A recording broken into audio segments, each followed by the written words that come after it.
All right. Thanks for tuning in to another episode of And Then We Win. It's me, Dr. Justin Singleton, holding down the fort for just one more time. Well, a couple of more times, actually, as we are entering in the season of the end. It is the end of the semester for me, so I'm doing a lot of grading, a lot of reading over the next couple of weeks. Actually, 2 weeks, because we had it much longer. And then we're also ending the first season for And Then We Win here shortly. So we got a few more episodes that last for the next couple of weeks. And then we will move onward to taking a little hiatus as I, get myself together and some of the newer things that are about to happen and coming up for me here shortly. I haven't signed any paperwork just yet, but I did shake a hand. And so hopefully that handshake is like what was that movie? That was Ocean's 11 or Ocean's 12. And they were like, he shook Sinatra's hands. Hopefully that handshake means a lot. And we'll move forward to our next space where we can congratulate. And hopefully I'll have it before the season recap. I can tell you a little bit more. But as we move on, this episode has Jessica Joiner, one of my colleagues, based out of Denver, Colorado. And it's just amazing with the colleagues I've interviewed so far this season have been some really power players in the field of sports social work. And so I've been fortunate to have founders, leaders for ASWIS, and nonprofit leaders in this space. And so it's been very, very great to know that even some of our people who sit on high actually spend some time and share their gift and knowledge, and we ask all the right questions to make sure we have full understanding of sports social work. So I am looking forward to this episode. Hopefully you like it. I'm going to be quiet, but before I do that, make sure that you please tell your friends and your colleagues to subscribe to this channel, whether it be on YouTube, Spotify, or Apple Podcasts, where we have all our episodes loaded on there. So hopefully you sit back, enjoy this ride, and let's get to the episode. All right, and thank you for tuning in to another episode of Then We Win. It is me, Dr. Justin Singleton, here with a colleague of mine, Jessica Joiner, who is a mental performance therapist based out of Denver, Colorado, and she's the co-chair for the clinicians committee for the Alliance of Social Work in Sports. She's also listed on the mental health directory for the NFL, NBA, and USA Olympics and Paralympic Committee. And she does many other things in the community, and we're glad to have her here. And Ms. Jessica Joiner, if you want to introduce yourself in any way possible, please feel free to do so now. Yeah, hi. Thanks for having me. I really appreciate it. It's nice to be here. So you kind of covered it. Yeah. So I have a private practice here in the Denver metro area where I work primarily with athletes. I'm a licensed clinical social worker as well as a licensed addictions counselor and a substance abuse professional. So a lot of addiction work, a lot of trauma work, but also doing a lot of performance work with athletes. And you're in a different area, so it's like you have all types of athletes out there. So I can imagine like you stay busy throughout the course of year round. I know cyclists love to go out there in Denver, from what I've heard. I used to have a coworker who was a cyclist, and he moved from Nashville back to Denver. He was like, he loved the cycling community. I know a lot of Olympians, they train out there. And other wrestlers and stuff like that, just because, for obvious reasons, for the elevation and everything else. And I'm pretty sure you stay busy year round. Supporting a lot of athletes, which is always great. And I think our conversation could happen in perfect timing. I know just the other week, of course, we were emailing each other, and then prior to us emailing each other and getting things situated, I saw about the story about Lacey and Lewis Leonard, and she was talking about life after the NFL. Like her husband played in the NFL for a couple of years. Matter of fact, I think he played for Denver for a little bit. But, at an early age, early age for many of us, it may seem later for some, he had onset dementia at age of 35 and then Parkinson's at age of 38. And he's already showing signs and symptoms of CTE in the game already. And so we talk about, she mentioned like nobody talks about this life of transitioning after the sport. Like nobody talks about, the injuries later on or any other reasons for transitioning. And so just thinking about it and your expertise and experience, a lot of people have issues with transitioning, but like, why is transitioning so hard for athletes? That's a great question. I think if you think about it, transitioning is hard for anybody, right? Like we're Mm-hmm. moving from one stage of life into the next, and that can just be difficult in and of itself. But I think particularly for athletes, especially if they started at a really early age, right, Mm-hmm. playing the sport that they loved, and that's been their life for more than half of their life, they don't know what to do without it. It's Mm-hmm. been a huge part of their day to day, a huge part of their structure. That's what they do every single day. And it's very regimented, if you will, Mm-hmm. right? And so it's part of what they love also. It's a passion. Otherwise, they wouldn't be doing it. And so I think that those things coupled, with each other just culminate in a really difficult time coming out of that. Mm-hmm. Not knowing what to do, not really knowing who they are. A lot of identity issues come up when people transition out of sport. And again, I think it's just because of the longevity of the time that they have been in a particular sport. And that's what they've dedicated almost every second of the day to. It's like, what do I do now? And it's very difficult for people to come out of that space of having everything so regimented to now I have all this free time. What do I do with all of it? And who am Mm-hmm. I? Who am I without that sport? Yeah, I know. I had I call him my cousin, but he's been a good friend of mine. We grew up many years together, and he was a college athlete. And one of the things he mentioned, he was just like, he doesn't know how he would have like made it through college without sport because, like you said, it's all regimen. You got everything you need to do, and like with that amount of free time, like he saw a challenge then after he transitioned out. And so when Mm-hmm. that's become part of your life, I can only imagine like, okay, what do I do now? Like, what do I do with my hands? Like, Yeah. one of our favorite movies. And so, like, how do you help support those in that transition phase? I don't know if there's like certain stages that athletes go through when it comes to transitioning, but Mm-hmm. what are those stages that, or if there are any, should athletes be aware of when it comes to that transitioning? I think it's very similar to like the stages of grief, Mm-hmm. right? And because grief is a part of transition, there is a loss there. It's a loss. It's a huge piece of your life that you're no longer doing on the same level that you were doing it before. And some people stay involved in it in some capacity, but if you're not doing it at that same level and in that same manner, there's a loss there. And so I think Mm-hmm. that is definitely one of those stages. Sometimes there is some denial of like, I'm not done yet, right? What do you mean? And so they want to continue and they try to, and sometimes people come out of retirement to try and there's nothing wrong with that. I mean, if you feel like you can and you're healthy and all of that. But I do think sometimes there's that piece of denial that takes it a little bit too far, right? That again just makes Mm-hmm. it more difficult to transition into kind of what we would call civilian life, right? And being out of the sport. Denial, anger, grief, again, like the boredom, I don't know what to do, the identity issues, who am I with all of it, without all of that? So yeah, I think there's different stages, but I think sometimes it's not a linear thing, right? Just like Mm-hmm. grief in general is not linear.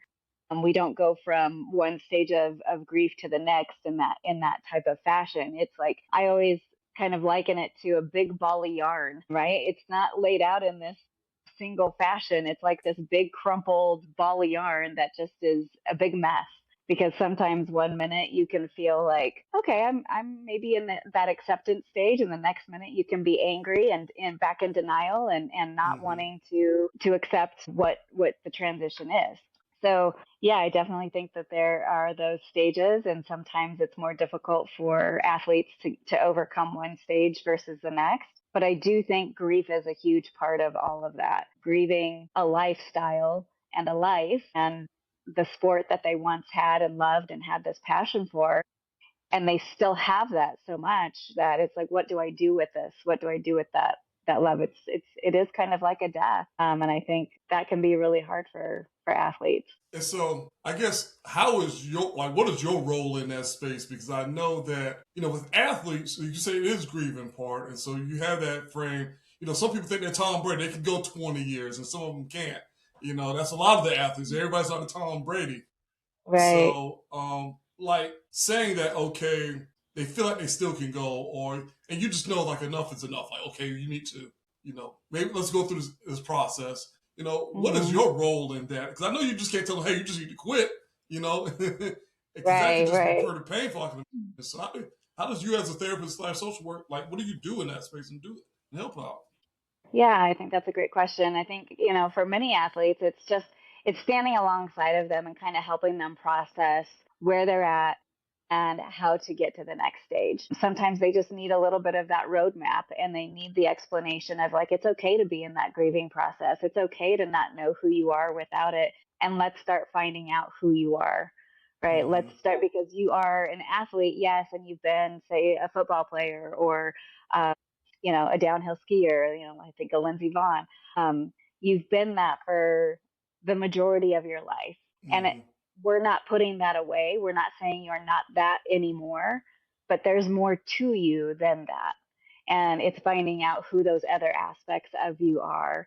And so just helping the athlete to kind of uncover that for themselves, right? And to discover what their other interests are, what their other hobbies can be, what else they like outside of this, when sometimes they really haven't had an opportunity to even explore those things before. And Mm-hmm. so a lot of times it's looking into things like that, but it's also allowing them that space to be sad and to grieve and to go through those emotions that are associated with losing what feels like a part of us, right? Yeah.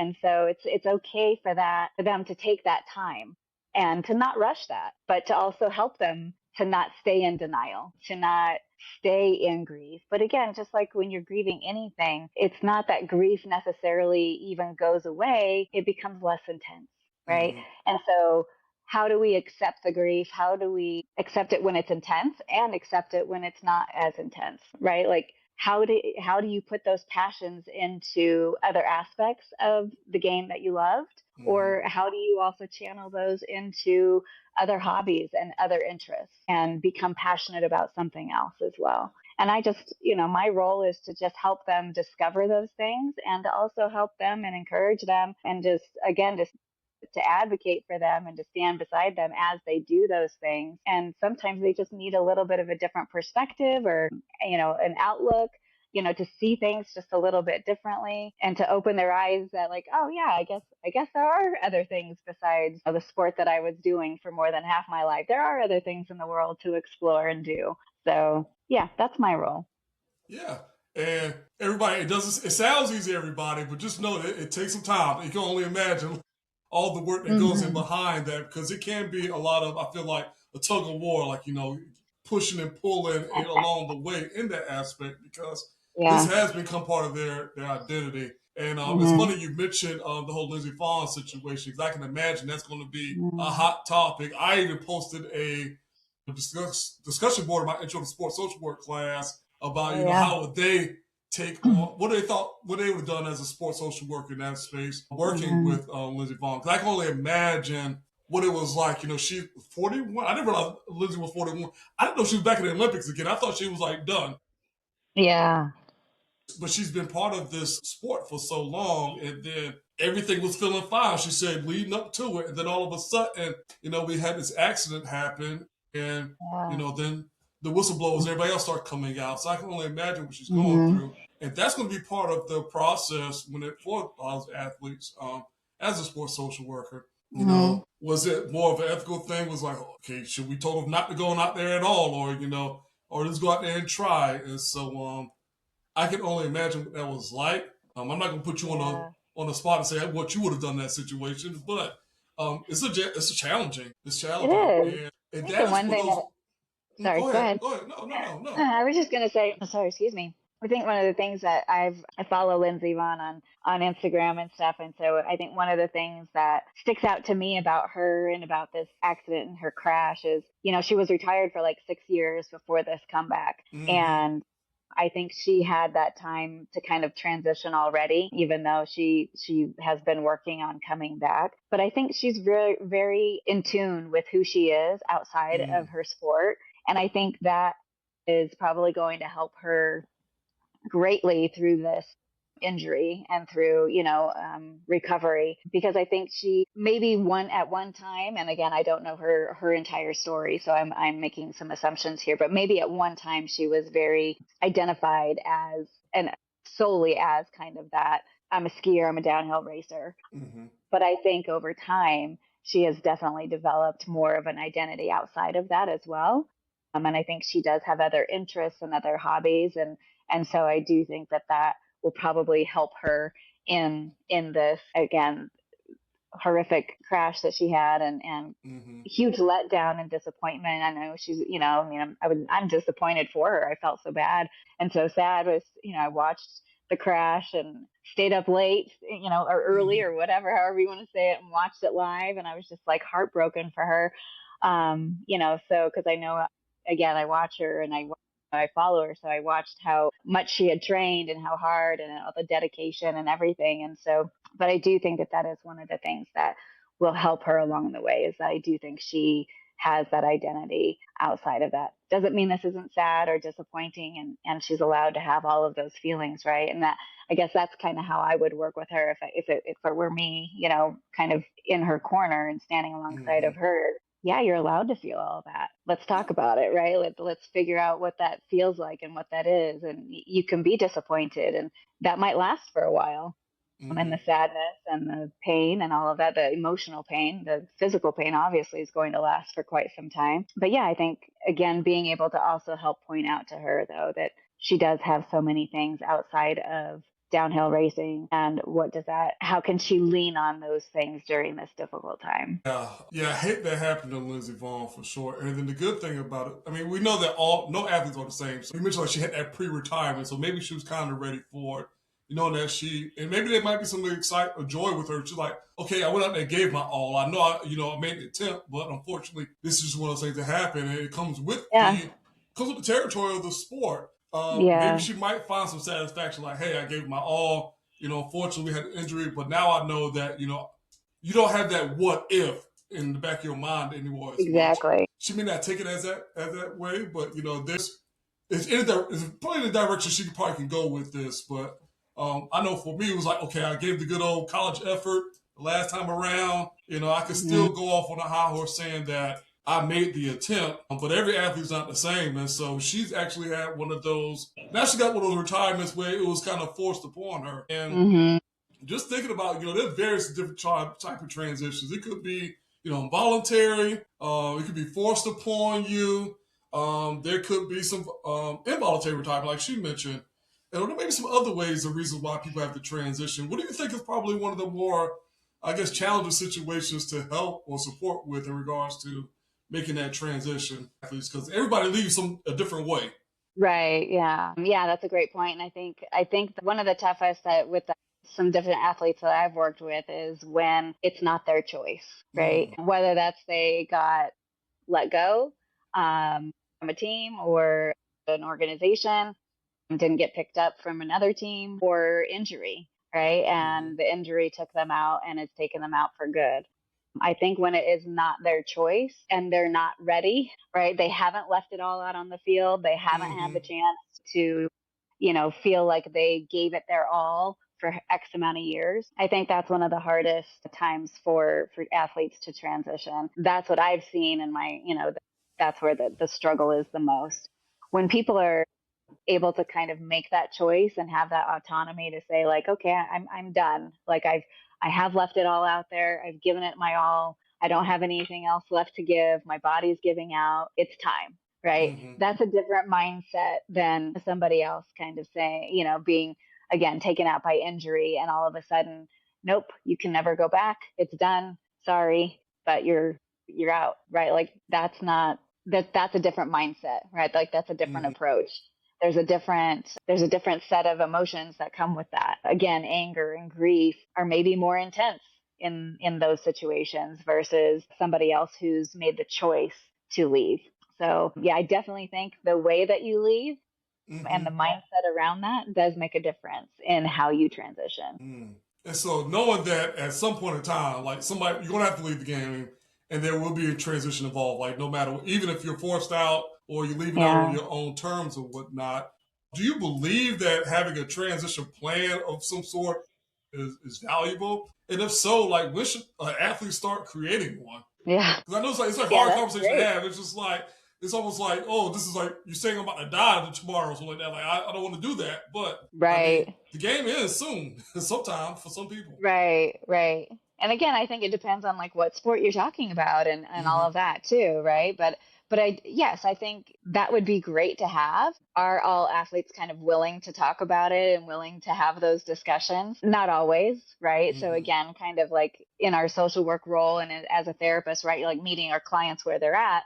That doesn't mean that we can't suggest or throw out there or say like, hey, this might not be a bad idea. And what would that look like if, right? And kind of just, again, bringing it up in those benign kind of ways here and there, just to plant the seeds sometimes for them to start thinking about things, Hmm. I think is a great idea. And then I think, depending on where your athlete and client is, I think there is room for those discussions. And I think it's great to have the plan.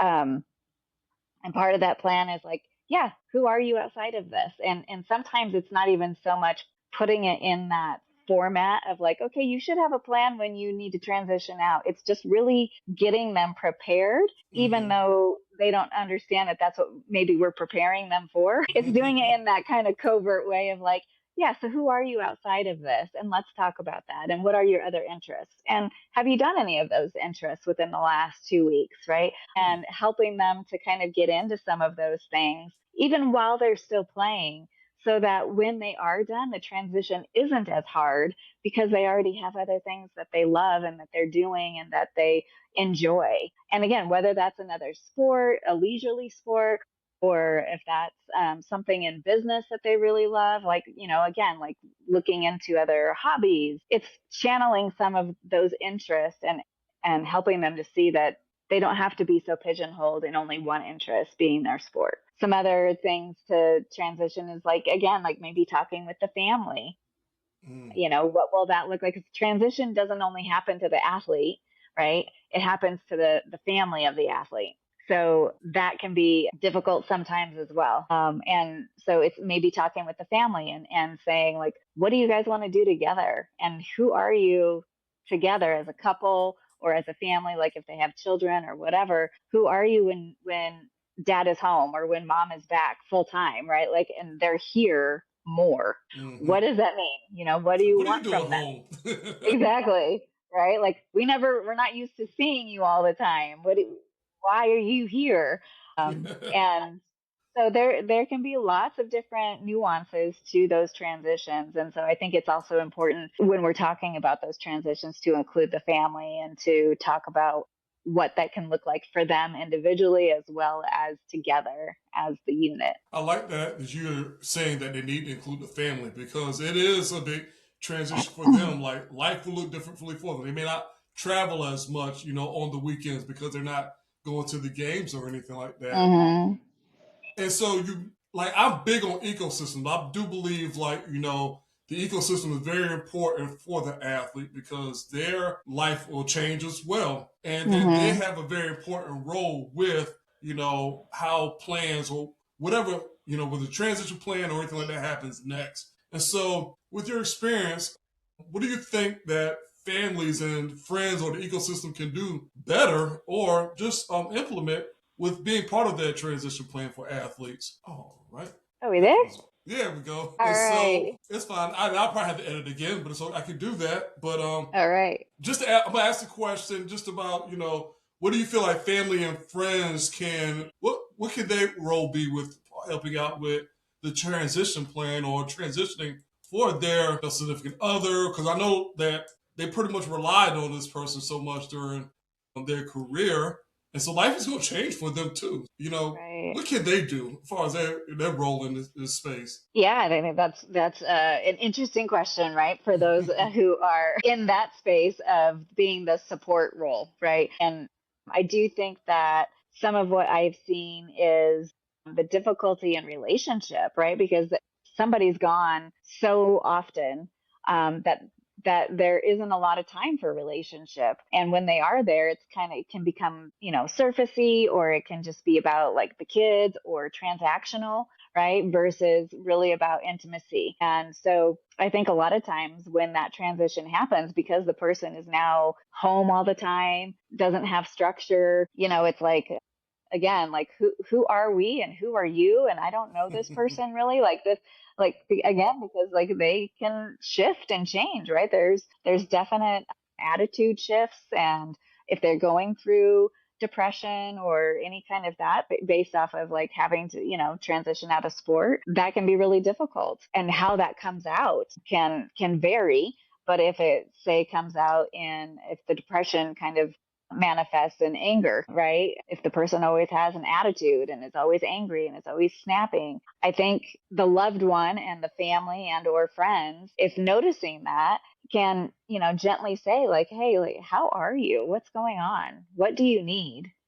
Right? How can I help? Right? I think a lot of times we want to just fix versus just listen. Right. So I Hmm. think just being able to listen to what is going on, I think what may be difficult is sometimes the athlete doesn't know how to express what's going on because maybe they haven't really learned how to be emotionally attuned to themselves. And so there may be some struggle there in them letting you know how they feel. But I think, being able to be supportive, just be there to listen, not necessarily be there to fix, but also to plant the seed or to suggest, like, hey, maybe it would be helpful if, do you want to go talk to somebody? Can we go talk to somebody? We just need help navigating through this. Nothing's wrong with you or with us. It's just, we just, this is a new area that we haven't been through before, and it can be scary and it can be daunting. So maybe we just need a little help getting through this. And I think Oh, that's that's okay, right? I just think it's, hard for the spouse sometimes to not want to automatically like, well, go do something, go fix it. why you still sit down? Like, all these things because it is a Yeah. new life form, and with the difference, it can be scary because you're going into a space of unknown. And Mhm. when it's unknown, because like maybe for some athletes, 15, 20, 25 years of their life has been filled in the space of me being an athlete. I'm always training, I'm always doing something. And so Mhm. when we talk about, it being scary, I know we're going to hop into another topic that's usually kind of, I know you share that as part of the work that you do, and it can be scary for a lot of people. We talk about addiction a lot. And Mhm. so, like, when I would say we all know, but a lot of people, when they are involved in sports, they get some of the better care. Like, you get some of the best doctors are supposed to be out there. Even some of the best medication is out there available for you. Just recently, I remember watching a particular podcast, and there was an athlete who was talking about, they were receiving certain medication that they can only receive specifically from that team doctor and from that team, usually because of the health care that they have after they leave their professional sport or their sport. They can't really afford that type of care anymore. Unfortunately, maybe they might go to alternative means to getting that medication or find something as strong. And then when that comes to the case, it's almost addiction occurs. And so Mm. just thinking about it, and you probably experienced it more than doing some of your work. I don't know. I feel like this is a targeting question because I got a little passionate. Even when I wrote it down, I got a little fired up on the inside. And my question is like, who needs to do their part when we know that addiction occurs for an athlete? It can occur because it's been happening for years, and you don't have to call anybody a specific piece portion out. But I just always wonder, like, who needs to do their part, and what does they need to Yeah. do in this space here? Because it's a problem. It's a public health Yeah. problem, I think. It is a problem. And I think it's a part of sport that we don't like to talk about very much, Mm-hmm. right? But it is definitely prevalent. It's hugely prevalent. And I think that it's one that we like to shove under the rug, right? Mm-hmm. Because it's not pretty. But it is, I mean, I do think like what you said is who needs to do their part. I think we all kind of need to do our part. I think it's okay to call it out more, right? Just like you're doing Mm-hmm. here and talk about it, make it more normalized. But I do think like teams and organizations and team doctors and gosh, I mean, just the organizations in general, right? I think need to be more aware, need to be more careful in Mm-hmm. how they prescribe and how they, sometimes so freely give out some of these drugs, and even though they're prescription. I've done research on this, and I've done presentations on this in the past, and there are studies that show and that tell, and I've spoken with, in particular I'm thinking of like the NFL and NFL players who had easy access to lots of different types of prescription drugs. And again, like I would just tell my trainer and the team doc that, I was feeling this pain or whatever. And, I had a handful of pills, whatever. Mm-hmm. And again, I don't want to say it just in this cavalier kind of way, right? But I Yeah. do think that the stories that I've heard, and it may be different now, but there was a time in the past where, I mean, they were just handing out, prescription opiate, medication, Mm-hmm. like on the plane, right? On the plane ride back home to your hometown. And that's from the players. That's not, I'm not making anything up, right? Like there's Mm-hmm. studies that show it, and where players are saying this. And again, some of that may have changed. It may look a little bit different, but I do think that we still just need to be more careful when it comes to that. Not just thinking about the bottom line and about Mm-hmm. the wins and losses, and making sure we get a W. So we make sure everybody can play. We give people a shot of cortisone or whatever, and get them back out there on the field. It's like these are human beings that we're dealing with, and it's like if they are injured and can't play or shouldn't play, right? Like we shouldn't just be giving them a shot just so they numbs them up so that they can Mm-hmm. go finish the game, because there are ramifications to that, right? And there Yeah. are consequences. And I think so often organizations are just so focused on that bottom line and on the W, right? That we forget that these are human beings and they're people and they have Mm-hmm. lives. And if we get them in this place where addiction can be, their risk of addiction can be increased, right? We need to Mm-hmm. take responsibility for that. We need to be careful, because there's too many that come out on the other side of transition, right? Who, out of boredom, out of the pain that they're now constantly living in, where now they don't have their why anymore, right? The Mm-hmm. reason for living with the pain, right? It's gone now. And so now what do I do? I don't have the easy access to feeling better. I don't have the reason to withstand this physical pain. And now I have emotional pain on top of that, because now I've lost what I love Mm-hmm. doing, right? So now what am I going to do to feel better? Oh, I know a few prescriptions that have made me feel better in the past.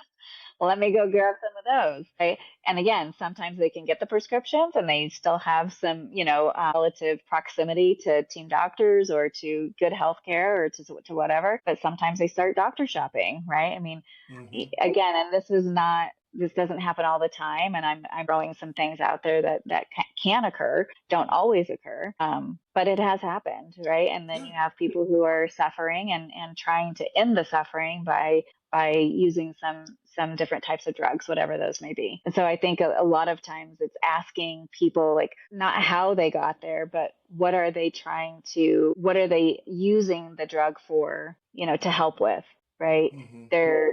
They're trying to use it for something, and oftentimes it is to escape, but what are we escaping, right? Is it the emotional pain? Is it the physical pain? Is it a combination? And let's go from there. Yeah, addiction is a huge piece of what can happen in transition. I mean, it can happen before you even get there, Yeah. but it's a huge part of sports that, again, we don't always want to talk about and don't like to talk about, because it's not the pretty side. And you mentioned like it can happen during even while they're playing is too because with pain you mentioned like it's supposed to be part of the game which it isn't but Mm-hmm. if you play sports from as a minor all the way up to an adult or wherever level you left off on like you play through pain because you think about all the things that may happen if you have to sit out due to pain it's like okay is my contract at stake do I have to go up there and get ready to prepare for another one but I need to play through to show that I'm still capable. Or if you're talking about if you're at the high school, college level, like this is my point where I can get to the next level. So I have to show be Mm-hmm. present. I have to play through this pain. And they may take something or may not deal with it at all. So how do we talk about or how do we address this culture of just playing through pain? Because you've seen it where it goes to the next level. Like, okay, it's pain, then it's part of taking Mm-hmm. medication. Medication comes to addiction, and then we have to deal with it afterwards. But how do we, Mhm. shift this culture of just playing through pain, and is there anything that we can do to make that paradigm shift? Yeah. Yeah, and I think that starts from the top down, right? Mm, And unfortunately, I just don't know that we're in that space yet again because of like it's the bottom line and it's, mm-hmm, when who's going to make us the most money and how are we going to get the most wins and all of that. And again, it's not wrong to have that attitude or that desire, right? But it's also like how do you balance that with like again, these are people mm-hmm, and we're dealing with humans and so it can't be just all about bottom line. We have to have these other considerations. mm-hmm, And, but I do think that that attitude, just like talking about athletes and mental health and how do we normalize that, I think this has to be part of that normal conversation of we have to be careful. We have to be cognizant of how quickly people can become addicted to certain types of drugs and being more aware of when we're prescribing these things like okay we have to keep better track. Okay, we'll do it for a purpose and for a reason and there are necessities or there are definitely reasons why we would need to prescribe people certain medications but also like we don't need to keep them on these certain medications for months and mm-hmm. years at a time, right? And again, to be more aware of that and to be more careful when it comes to that and just not being so, I don't know, lack of a better word, whimsical and, freely just kind of throwing it out like candy.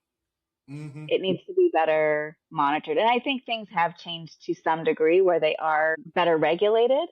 I still think we have a little ways to go in doing it better, though. I hope so, because I will never forget. I had my wisdom teeth pulled out a few years back, and of course, being a social worker already, and just knowing how prescription drugs have been the creation of a lot of addiction for a lot of people. I think they was like, oh, well, you only need medication for like 4 days for oxy. And it gave me a whole bunch. I'm like, I'm not going to use all this stuff. Like, I'm not going to use it at all. I rather just deal with the pain Right. than know what addiction can come from it. But I mean, that's scary within itself because it is, and maybe times have changed. I'm not sure what Empress, and plus, I'm just a regular, I'm not an athlete at the time, but even then, it's just like, it was very scary because I only need to maybe, so you'll probably feel pain for about 2 or 3 days. But I was given a prescription for at least about a week. And so it's just like, well, about Hmm. 2 weeks. And so it's just like, Hmm. if I didn't have the will that I have, I could have easily, been addicted to this drug if I had taken anything. I don't know what,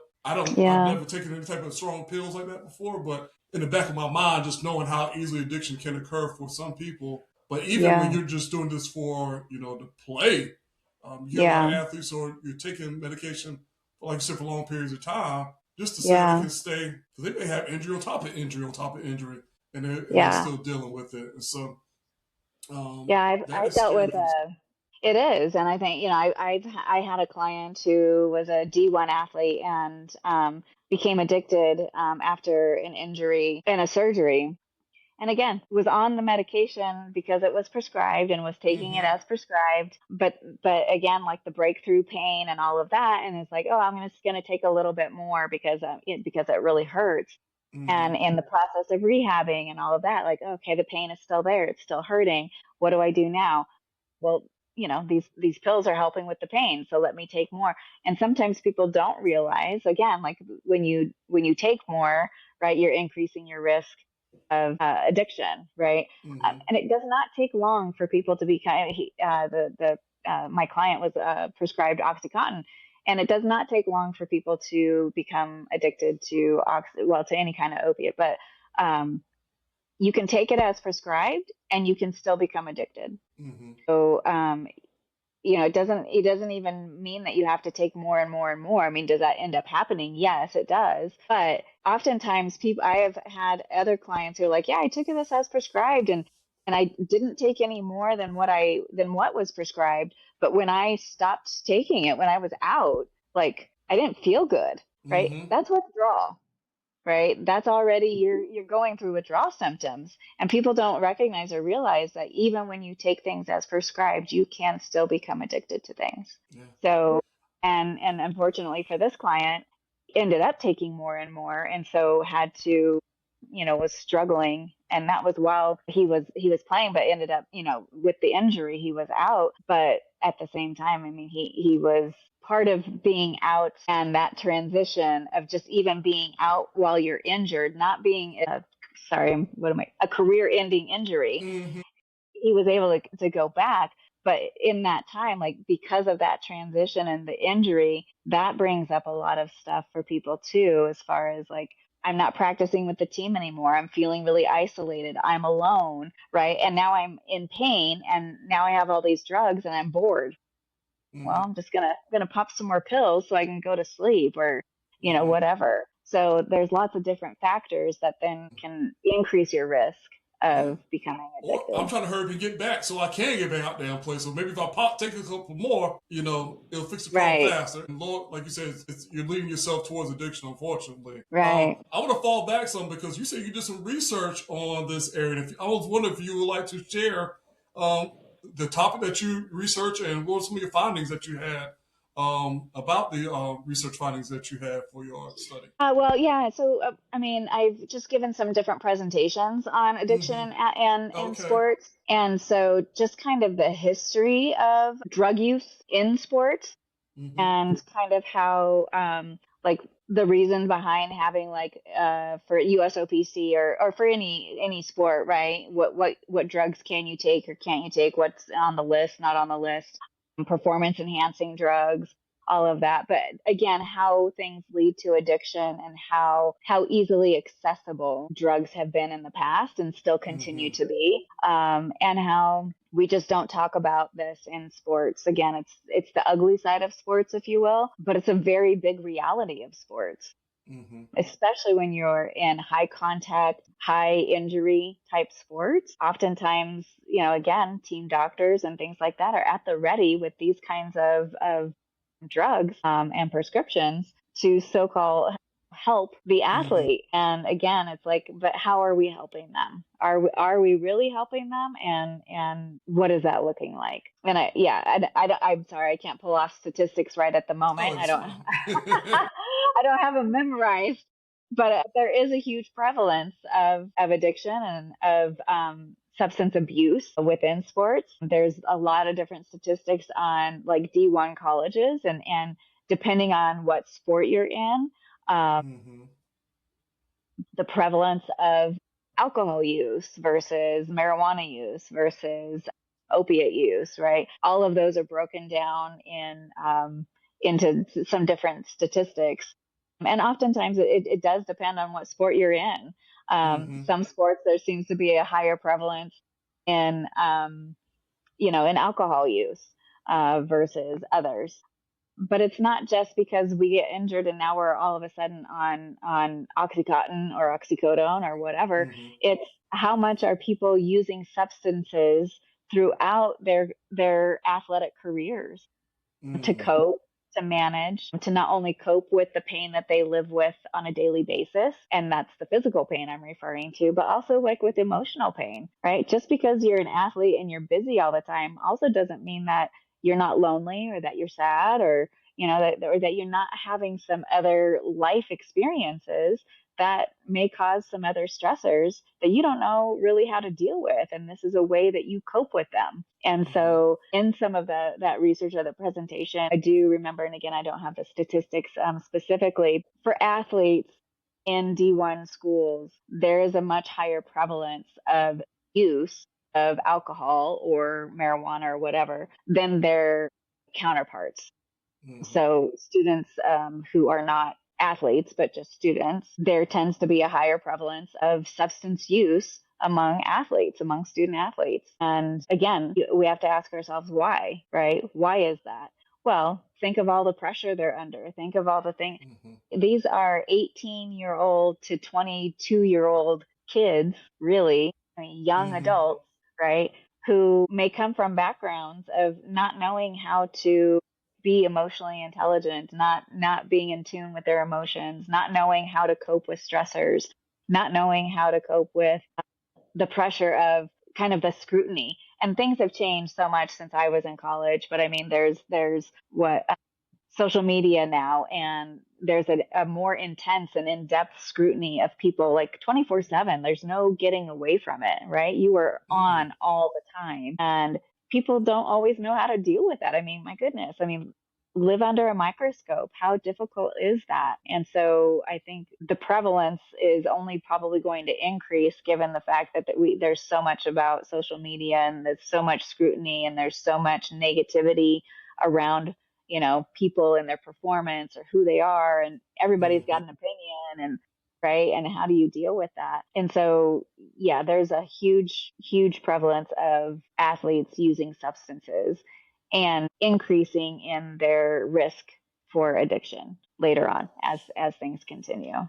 And I love the fact that I think the key is like, we have to consider the whole athlete aspect. Not only is just, okay, externally why, we may be engaging in certain activities because of obvious reasons, but internally, literally not like, internally because your body, but also just like, the mental, the pressure and all the things that come along with it that can build up that lead to one of those phases through addiction. And, it is a build up. Like, it doesn't happen overnight, Right. and it's one of those things where it does take time, but we have to be mindful and most important supportive.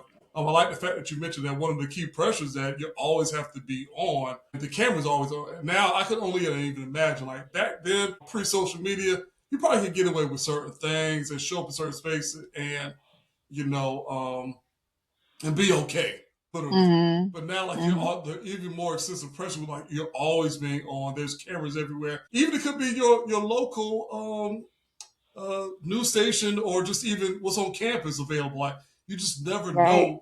know, how you need to show up, but you do, you need to be on, and that pressure Yeah. is a lot, especially for those athletes who, like, everybody doesn't have a Manning family where everybody has played a sport, and so you get an example. For a lot of athletes, it's their first time, and so that pressure within itself is just like amazing to them and overwhelming, and they don't know who to go to except Right. for a substance, help keep them Yeah. calm.